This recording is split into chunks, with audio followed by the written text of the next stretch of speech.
আসসালামু আলাইকুম। আরএসএনএস চ্যানেল 24 বিডিতে আপনাদের স্বাগতম। সঙ্গে আছি আমি মোহাম্মদ রিজাউল হলাদার। প্রতিমাসী বাংলাদেশের রাজনৈতিক সংবাদ নিয়ে বৈষম্য বিরোধী ছাত্র আন্দোলন আওয়ামী লীগের বিরুদ্ধে জিরো টলারেন্স। বিস্তারিত ষড়যন্ত্রের মাধ্যমে বিভিন্নভাবে আওয়ামী লীগে ফিরে আসতে চাইছে উল্লেখ করে বৈষম্য বিরোধী ছাত্র আন্দোলন বলেছে, এখন ফ্যাসিবাদ বিরোধী ঐক্য প্রয়োজন। এর অংশ হিসাবে 19টি ছাত্র সংগঠনের সঙ্গে সোমবার রাতে জরুরি আলোচনা সভা করেছে তারা। এই সভায় 4টি বিষয় ঐক্যমত হচ্ছে।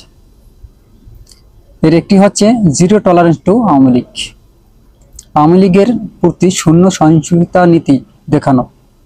আরেকটি হচ্ছে মঙ্গলবার থেকে এক সপ্তাহ জাতীয় ছাত্র সংহতি পালন।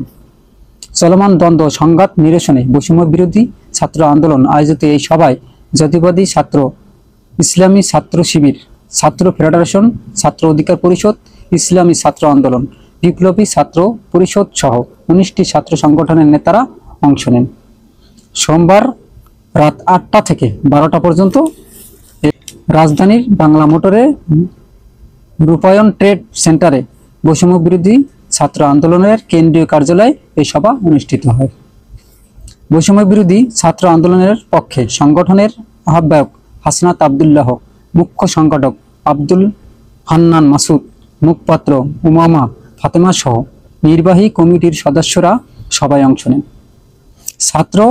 ছাত্র দলের কেন্দ্রীয় সাংগঠনিক সম্পাদক আমানুল্লাহ আমান, ছাত্র শিবিরের ঢাকা বিশ্ববিদ্যালয়ের শাখার সাধারণ সম্পাদক এস.এম. ফরহাদ, ছাত্র ফেডারেশনের কেন্দ্রীয় সভাপতি মশিউর রহমান খান ও সাধারণ সম্পাদক সৈকত আরিফ, ছাত্র অধিকার পরিষদের কেন্দ্রীয় সভাপতি বিন ইয়ামিন মোল্লা, বিপ্লবী ছাত্র পরিষদের নেতা আব্দুল ওয়াহিদ প্রমুখ আলোচনায় অংশ নেন। সভায় বিভিন্ন ছাত্র সংগঠনের নেতারা দেশের চলমান পরিস্থিতি নিয়ে নিজস্ব পর্যবেক্ষণ ও প্রস্তাব তুলে ধরেন। ছাত্র নেতাদের কেউ কেউ তাদের যথাযথ মূল্য না হওয়া নিয়েও আক্ষেপ করে বলেন। সূত্রে জানা গেছে, সভা শেষে বৈষম্য বিরোধী ছাত্র আন্দোলনের আহ্বায়ক হাসনাত আবদুল্লাহ বলেন, আলোচনায় সিদ্ধান্ত হয়েছে, কিন্তু মৌলিক বিষয়ে সবাই একমত থাকবে। এর মধ্যে রয়েছে zero tolerance two Awami League. Awami লীগের পুনর্বাসনের প্রশ্নে ফ্যাসিবাদ বিরোধী প্রতিটি ছাত্র সংগঠন জিরো টলারেন্স নীতি অবলম্বন করবে। কোনোভাবেই আওয়ামী লীগের পুনর্বাসন করা যাবে না। দেশে আন্দোলন মৌসুম চলছে উল্লেখ করে হাসনাত আবদুল্লাহ বলেন, এখানে আওয়ামী লীগের ফ্যাসিবাদের ব্যাপক অর্থায়ন রয়েছে। নীতিগতভাবে সবাই একমত হয়েছে। গত 3টি জাতীয় নির্বাচনে যারা আওয়ামী লীগ থেকে নির্বাচিত হয়েছেন, দ্রুততম সময়ের মধ্যে তাদের সম্পদ বাজেয়াপ্ত করতে হবে। এ বিষয়ে অন্তর্বর্তী সরকারকে সুস্পষ্ট ও দৃশ্যমান পদক্ষেপ নিতে হবে। ঐক্যমতের তৃতীয় বিষয় তুলে ধরতে গিয়ে হাসনাত আবদুল্লাহ বলেন, যে প্রশাসন ফ্যাসিবাদকে ইষ্টুপিষ্টু করেছে, অন্তর্বর্তী সরকার যদি ভেবে থাকে এই একই আওয়ামী লীগ প্রশাসন দিয়ে পরিপুষ্ট বাংলাদেশ গঠন করা যাবে, সেটা হবে সরকারের একটা ভুল পদক্ষেপ।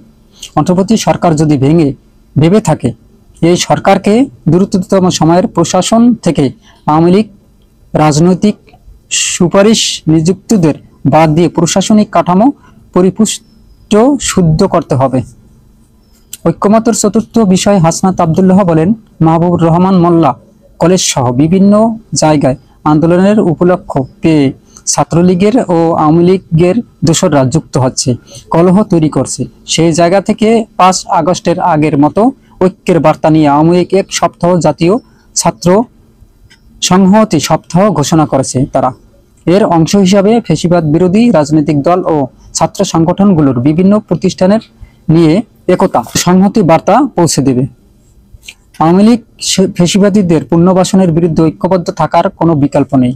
সেই বার্তাটি পৌঁছে দিয়ে প্রাতিষ্ঠানিক মেলবন্ধন সুদৃঢ় করতে এই কর্মসূচি নেওয়া হয়েছে। মঙ্গলবার থেকে জাতীয় ছাত্র সংহতি সপ্তাহ শুরু হবে বলে জানান তিনি। ঐক্যের আলোচনায় অব্যাহত থাকবে উল্লেখ করে হাসনাত বলেন, ছাত্র রাজনীতির কাঠামো কি হবে, রাষ্ট্র পুনর্গঠনের তরুণ প্রজন্ম ও ছাত্র সংগঠনগুলোর কিভাবে অবদান রাখতে পারবে তা নিয়ে পরবর্তী সময়ে আলোচনা হবে। এছাড়া ঐক্যবদ্ধ থাকার জন্য ছাত্র কাউন্সিল সংগঠন সহ বিভিন্ন বিষয়ে আলোচনা হবে। আজ এ পর্যন্তই। আসসালামু আলাইকুম রহমতুল্লাহি